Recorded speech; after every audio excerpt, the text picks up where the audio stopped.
Doctors and midwives who don't know how to sit on their hands. This is a huge natural birth trap because the truth is that with physiological birth, you don't actually need anybody to do things to you. In fact, your body is designed to birth.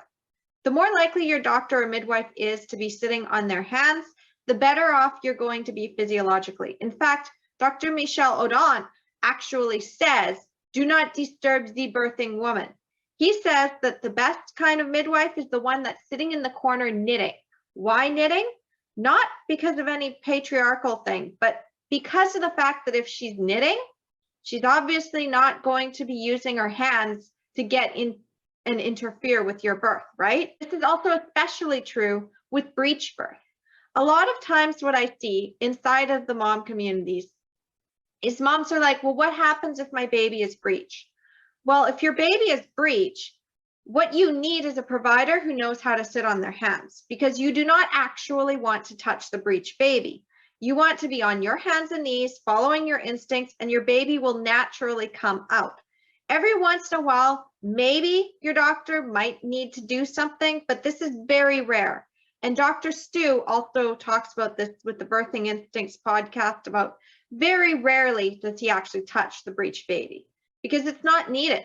Well, this is the same for a baby that's born head first. You don't actually need to have anything done. You don't need anybody to pull you. You don't need anybody to touch your perineum. You don't need anybody to guide the head out.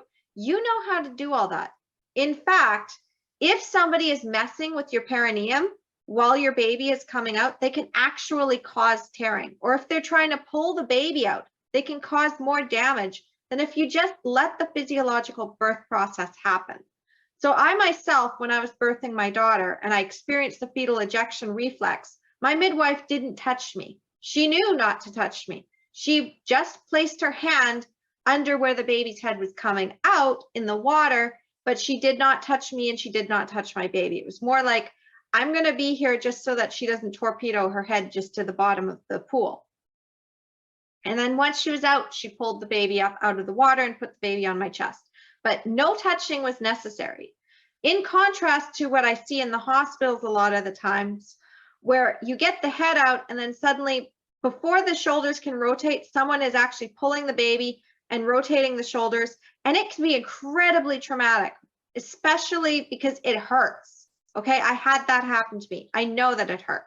So natural birth trap number 11 is that you don't want anybody to be touching you. You want a midwife or a doctor who is going to be hands off. This is why I train a lot of my clients with unassisted childbirth, because even if they have a doctor in the room, that doctor is hanging back, waiting to be called in if they're needed. But if they're not needed, you could actually birth your baby without any interventions. And this also allows you, when you're planning a hands-off birth, to call the shots. So you can be like, you can't touch me until I give you permission. It stops them from their whole controlling maternity care, where they might do things to you without permission and control your birth and cause trauma. They can't do that if you are saying, I want a hands-off birth. So that's natural birth trap number 11. And again, if you want the full guide and have this list that you can use as reference, it's a PDF guide. You can put it on your phone. You can refer to it anytime you want. Just go to www.empoweringmomsbirth.com/store. All right, I'll talk to you soon. Bye.